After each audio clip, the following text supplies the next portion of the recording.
सीमा, दीदी और जीजाजी के गुजर जाने के बाद रूबी और रचना का हमारे सिवा और कोई नहीं है। तुम दोनों बच्चियों का अच्छे से ख्याल रखना। इन्हें माँ की कमी नहीं महसूस होनी चाहिए। रूबी और रचना को मैंने हमेशा अपनी बेटी माना है। ये दोनों भले ही मेरी कोख से नहीं जन्मी हो, लेकिन ये मेरी ही बेटियां हैं। ऐसा लगता है इन दोनों बेटियों से मेरा पिछले जन्म का कोई नाता है। आप बिल्कुल चिंता मत कीजिए। रूबी और रचना को मैं माँ का प्यार दूंगी। इन्हें दीदी की याद कभी नहीं आने दूंगी। मुझे तुमसे यही उम्मीद थी। अब मैं चिंता मुक्त होकर अपने काम पर जा सकता हूँ। सतीश दोनों बेटियों को अपने पास बुलाता है। रूबी और रचना, मेरे पास आओ। जी मामा। रूबी बेटी, रचना बेटी, अपनी मामी का कहा मानना, समय पर खाना खा लेना और पढ़ाई करना। मैं ऑफिस जा रहा हूँ। ठीक है मामा जी। सतीश के ऑफिस जाने के बाद, मामी जी हमें खाना दे दो। खाना खाकर हम दोनों बहनें पढ़ने बैठ जाएंगे। खाना तो खत्म हो गया है। ऐसा करो तुम जल्दी जल्दी सब्जी काट दो, मैं सब्जी छौंक दूंगी, और रूबी तुम जल्दी जल्दी रोटियां बना लो। लेकिन मामी जी हमें खाना बनाना नहीं आता। क्या तुम्हारी माँ ने तुम दोनों को कुछ नहीं सिखाया? ओहो, चलो मैं तुम दोनों को खाना बनाना सिखाती हूँ। सीमा दोनों बेटियों को किचन में ले जाती है और उनसे काम करवाने लगती है। सब्जी काटते समय रचना की उंगली कट जाती है। उससे खून निकलने लगता है। आह, मेरी उंगली कट गई। मामी जी इसमें दवा लगा दीजिए। थोड़ी सी उंगली तो कटी है, ये बिना दवा के ही ठीक हो जाएगी। उंगली से ध्यान हटाकर सब्जी काट, नहीं तो खाने में देर हो जाएगी। रचना उंगली को पानी से धोकर सब्जी काटने लगती है। रूबी जैसे तैसे आड़ी टेढ़ी रोटियां बनाती है, जिसके बाद दोनों बहनों को खाना मिलता है। मामी जी एक रोटी और दे दो। 2 रोटियां तो तू निगल चुकी है, ज्यादा खाएगी तो नींद आ जाएगी। फिर घर के दूसरे काम कब करेगी? लेकिन मामा ने तो हमें पढ़ाई करने के लिए कहा है। ये मेरा घर है। तेरे मामा के जाने के बाद यहाँ मेरा राज चलता है। यहाँ वही होगा जो मैं कहूंगी। चल अब जल्दी से बर्तन धो, उसके बाद झाड़ू पोछा करना और कपड़े भी धोने हैं। दोनों बहनें काम पर लग जाओ। लेकिन मामी जी अभी कितनी ठंड पड़ रही है, हम दोनों ठंडे पानी से सारा काम कैसे करेंगे? हाँ, तो तुम क्या चाहती हो? ठंडे पानी से मैं काम करूं? मेरे हाथ खराब हो जाएंगे। चलो अब काम पर लगो, मैं अपने कमरे में जा रही हूँ। रचना और रूबी दोनों घर का काम करने लगती हैं। उफ, कितना ठंडा पानी है। माँ ने कभी हमें एक चम्मच तक नहीं धोने दिया। रचना, मामी जी ने तो रूप बदल लिया। काश हमारा अपना घर होता, हम अपने घर में अपने हिसाब से रहते। रूबी, हमारा अपना घर तो है जहाँ हम माँ बाबा के साथ रहते थे। क्यों ना हम अपने घर चलें? यहाँ मामी हमें चैन से नहीं रहने देंगी। ठीक है, चलो चलते हैं। दोनों बहनें देखती हैं कि सीमा अपने कमरे में सो रही थी। दोनों बहनें घर से भाग जाती हैं और ट्रेन में बैठकर अपने शहर पहुंच जाती हैं। वे दोनों अपने घर पहुंचती हैं, जहां वो देखती हैं कि उनके घर में कोई और रह रहा है। कौन हो तुम दोनों? मेरे घर में क्या कर रही हो? ये तो हम आपसे पूछने आए हैं, आप हमारे घर में क्या कर रहे हैं? ये मेरा घर है, मैंने इस घर को खरीदा है। लेकिन ये घर तो हमारा है, हमने इस घर को नहीं बेचा। मैंने सतीश से ये घर खरीदा है, पूरे 50 लाख रुपए दिए हैं। रजनी और रूबी समझ जाती हैं कि उनके मामा ने भी उनके साथ धोखा किया है। रचना, अब हम क्या करें? मामा ने तो हमारा घर बेच दिया है, अब हम कहाँ जाएंगे? पता नहीं रूबी, लेकिन अब हम मामा के घर नहीं जाएंगे। दोनों बहनें वहां से चली जाती हैं और चलते चलते रेलवे स्टेशन पहुंच जाती हैं। रात हो चुकी थी। रचना, मुझे बहुत भूख लगी है। मुझे भी भूख लगी है, लेकिन हमारे पास खाने के लिए कुछ नहीं है। तभी ट्रेन आ जाती है और दोनों बहनें ट्रेन में भीख मांगने लगती हैं। बाबूजी कुछ पैसे दे दो, हमने सुबह से कुछ नहीं खाया। साहब कुछ मदद कर दो, हम अनाथ हैं, हमारा इस दुनिया में कोई नहीं है। दोनों मासूम बच्चियों को भीख मांगता देख लोग उन्हें पैसे दे देते हैं। दोनों बहनों के पास 100 रुपए इकट्ठे हो जाते हैं। दोनों अगले स्टेशन पर रुककर खाना खाती हैं। उनके सामने एक कुत्ता खड़ा था जो दोनों को खाते हुए देख रहा था। लगता है तू भी हमारी तरह भूखा है, ले रोटी खा ले। रचना कुत्ते को एक रोटी दे देती है, वो भी उनके साथ खाना खाने लगता है। खाना खाकर दोनों प्लेटफॉर्म पर ही सोने लगती हैं, लेकिन रात गहराते ही ठंड बढ़ने लगती है। रचना, मुझे बहुत ठंड लग रही है, न तो हमारे पास बिछाने के लिए चादर है और न ओढ़ने के लिए। रूबी, अभी किसी तरह सोने की कोशिश कर, कल सुबह चादर का इंतजाम करेंगे। लेकिन ठंड के मारे दोनों में से किसी को नींद नहीं आ रही थी। दूसरे दिन सुबह दोनों फिर से ट्रेन में भीख मांगने लगती हैं। वे भीख मांगकर गुजारा करने लगती हैं, लेकिन प्लेटफॉर्म पर भी उन्हें ज्यादा दिन सोने को नहीं मिलता है। दूसरी रात जब वे दोनों प्लेटफॉर्म पर सो रही थी, तब एक पुलिस वाला उन्हें डंडे मारकर जगाता है। कौन हो तुम दोनों? तुम दोनों ने प्लेटफॉर्म को अपना घर समझ लिया है, चलो भागो यहाँ से। रूबी और रचना वहां से जाने लगती हैं। वो कुत्ता भी उनके साथ साथ चलता है। रूबी रोने लगती है। रचना, अब क्या करे, अब कहाँ जाएंगे? तभी वो कुत्ता रूबी के कपड़े अपने दांतों से खींचने लगता है। हमारे पास पहनने के लिए पहले ही गर्म कपड़े नहीं है, अब ये कुत्ता मेरे कपड़े फाड़ना चाहता है। शायद ये हमें कुछ दिखाना चाहता है। दोनों बहनें कुत्ते के पीछे पीछे चलने लगती हैं। स्टेशन से कुछ दूर चलने के बाद वो कुत्ता रुक जाता है। वहां पर एक पुरानी ट्रेन खड़ी थी जो शायद बहुत समय से वहीं पर थी। रूबी, ये तो ट्रेन के डिब्बे हैं। ऐसा लगता है ये डिब्बे अब किसी काम के नहीं हैं। रचना, इस दुनिया में ऐसी कोई चीज नहीं जो किसी काम की ना हो। हम इस ट्रेन में अपना घर बनाएंगे, यहाँ हमें ठंड भी नहीं लगेगी। इस कुत्ते की वजह से हमें ये नया घर मिला है। अब ये भी हमारे साथ हमारी ट्रेन घर में रहेगा। हाँ, आज से इसका नाम मोती होगा। दोनों बहनें मोती के साथ ट्रेन में सो जाती हैं। दूसरे दिन से वो दोनों ट्रेन में भीख मांगकर पैसे जोड़ने लगती हैं और उन पैसों से ट्रेन को घर की तरह सजाने लगती हैं।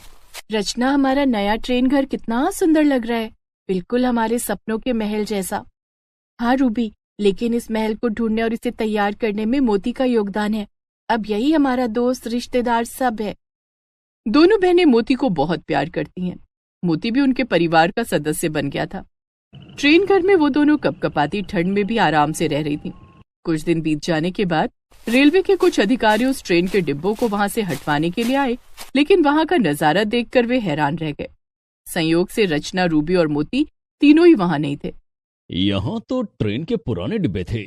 साहब, मुझे तो यही वही डब्बे लग रहे हैं। किसी ने इन डब्बों को अपना घर बना लिया है। सरकार को ये बात बतानी होगी। साहब, जो भी हो, ये घर बहुत सुंदर लग रहा है। सही कह रहे हो राजू, जरा अपने मोबाइल फोन में इस ट्रेन घर की तस्वीरें ले लो। राजू ऐसा ही करता है और अपने मोबाइल फोन में रूबी और रचना के ट्रेन घर की तस्वीरें ले लेता है। दोनों वहां से चले जाते हैं। कुछ दिन के बाद वो अधिकारी वहां फिर आता है। उस दिन रूबी और रचना दोनों बहनें घर पर ही थीं। ये घर किसका है? अधिकारी को देखकर दोनों डर जाती हैं। साहब, ये ट्रेन घर हमारा है। साहब, हम अनाथ बहनें हैं।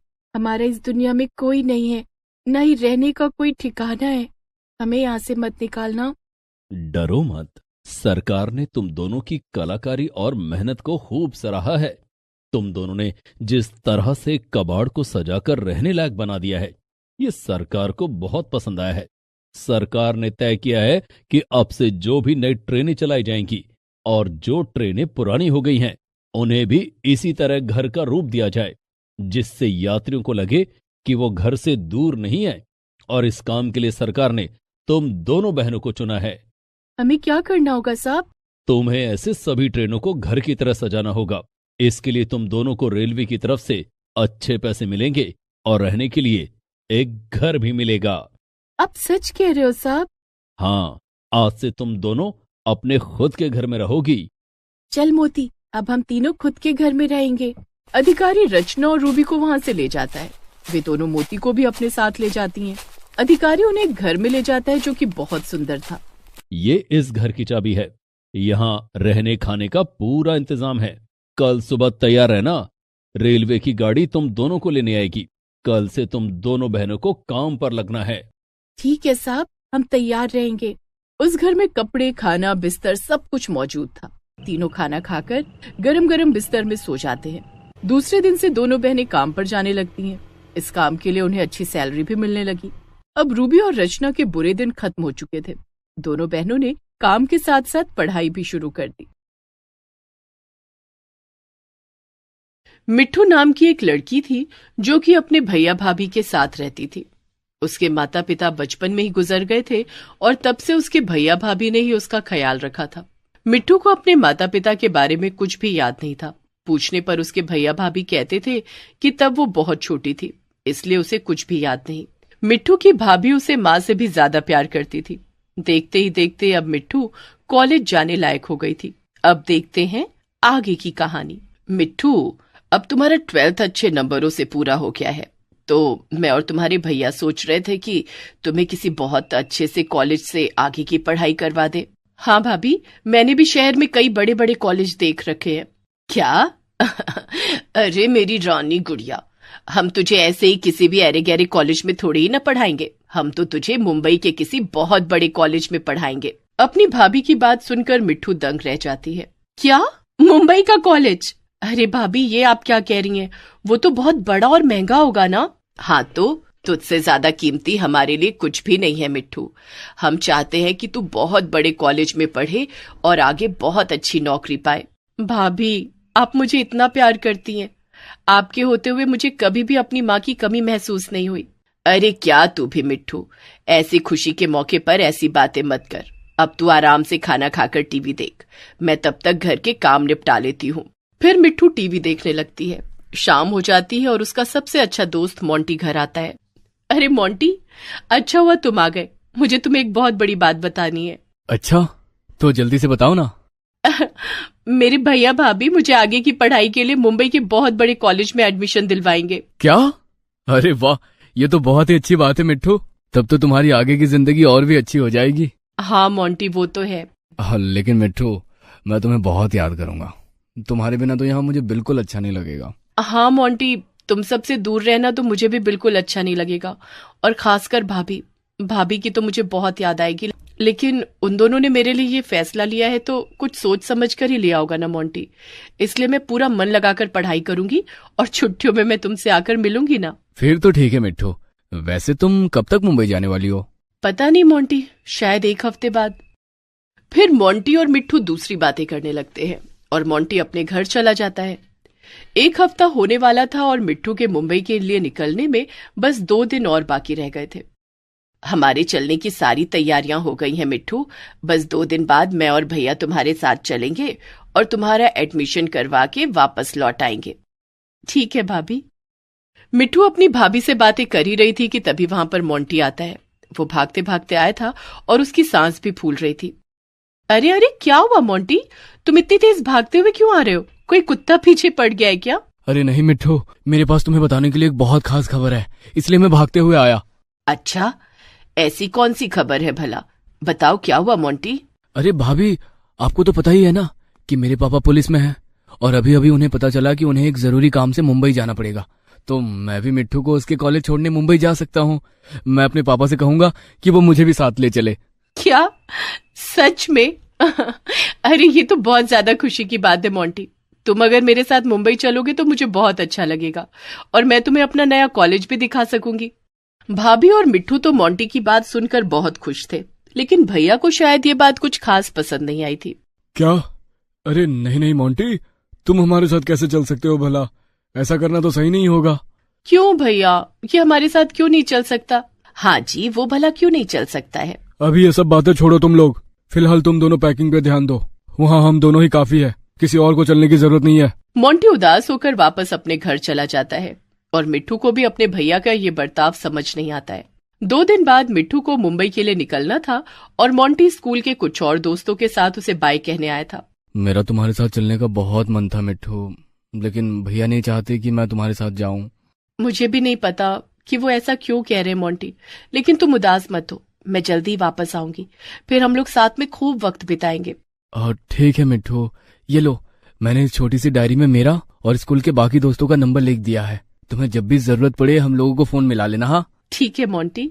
चलो मिट्ठू, हमें लेट हो रहा है। मिट्ठू अपने दोस्तों से बाय कहकर अपने भैया और भाभी के साथ मुंबई के लिए रवाना हो गई। मुंबई पहुंचकर वो सब एक होटल में रुक गए। मिट्ठू, तुम्हारे भैया पास में ही गए हैं कुछ खाने को लेने के लिए। वैसे भी कितनी रात हो गई है, आज हमें यहाँ पहुंचने में ही वक्त लग गया है। अब कल हम तुम्हारे कॉलेज चलेंगे, तब तक तुम थोड़ा आराम कर लो। ठीक है भाभी। फिर थोड़ी देर में मिट्ठू के भैया खाना लेकर आ जाते हैं। भाभी ने खाना खा लिया था और मिट्ठू के लिए खाना निकाल दिया था क्योंकि उसे भूख नहीं थी, लेकिन मिट्ठू का खाना खाने का दिल ही नहीं कर रहा था। अभी ये खाना इधर रख देती हूँ, बाद में भूख लगी तो खा लूंगी।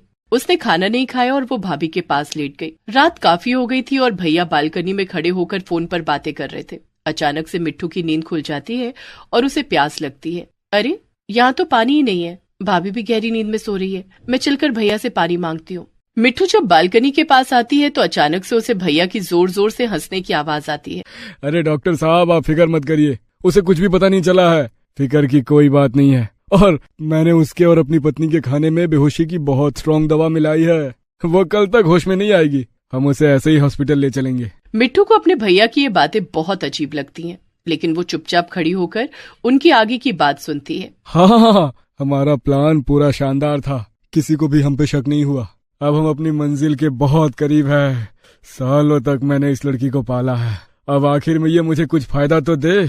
कल इस मिट्ठू को डॉक्टर के पास ले जाएंगे और इसका हार्ट डोनेट कर देंगे। उससे मुझे मोटी रकम मिल जाएगी। वैसे भी ये लड़की मेरे लिए किसी बोझ से कम नहीं है। मम्मी पापा खुद तो दुनिया से चले गए और इसकी जिम्मेदारी मुझे दे गए। अब मैं अपना परिवार देखूं या इसे। अपने भैया की ऐसी कड़वी बातें सुनकर मिट्ठू के तो होश ही उड़ जाते हैं। उन्होंने उसके साथ इतना बड़ा धोखा किया। वो उसे मुंबई मारने के लिए लेकर आए थे। मिट्ठू को तो कुछ भी समझ नहीं आ रहा था कि वो अब क्या करे। वो भाभी को उठाने लगी। भाभी, भाभी उठिए, भाभी देखिए ना यहाँ पर क्या हो रहा है। आपको क्या हो गया? अब मैं क्या करूं, किसकी मदद लूं? काफी देर तक तो मिट्ठू सिर्फ रोती रही, लेकिन फिर उसने अपने आंसू पोंछे और खुद से कहा, नहीं, मुझे अपनी हिम्मत जुटानी होगी और इस सब का सामना करना पड़ेगा। मैं ऐसे हार नहीं मान सकती। मुझे कुछ न कुछ तो करना ही होगा। अगर मुझे कुछ हो गया तो भाभी का क्या होगा? तभी मिट्ठू को याद आता है कि उसके पास मोंटी की दी हुई डायरी थी। अरे हाँ, मेरे पास मोंटी की डायरी है। उसमें मोंटी का नंबर भी होगा। मैं भी उसे फोन मिलाकर सब कुछ बता देती हूँ। वो मेरी मदद जरूर करेगा। मिट्ठू जल्दी से डायरी में से मोंटी का नंबर मिलाती है, लेकिन मोंटी के पापा फोन उठाते हैं। मिट्ठू ने सब कुछ बता देती है। तुम बिल्कुल भी फिक्र मत करो मिट्ठू बेटा, मैं यही मुंबई में ही हूँ। लेकिन हमें तुम्हारे भैया को रंगे हाथ पकड़ना होगा, इसलिए हमें कल सुबह तक का इंतजार करना ही होगा। तुम बेहोश रहने का नाटक करो, मैं तुम्हारे इस फोन की लोकेशन ट्रैक करता रहूंगा और तुम तक पहुंच जाऊंगा। बस तुम मुझ पे भरोसा रखो। ठीक है अंकल, मुझे आप पर पूरा भरोसा है। सुबह हो जाती है और मिट्ठू अभी भी बेहोशी का नाटक कर रही थी और उसकी भाभी सच में बेहोश थी। कमरे में 2 आदमी आते हैं और मिट्ठू के भैया उनसे कहते हैं, चलो उठाओ इसे और जल्दी से लेकर चलो, हमारे पास ज्यादा वक्त नहीं है।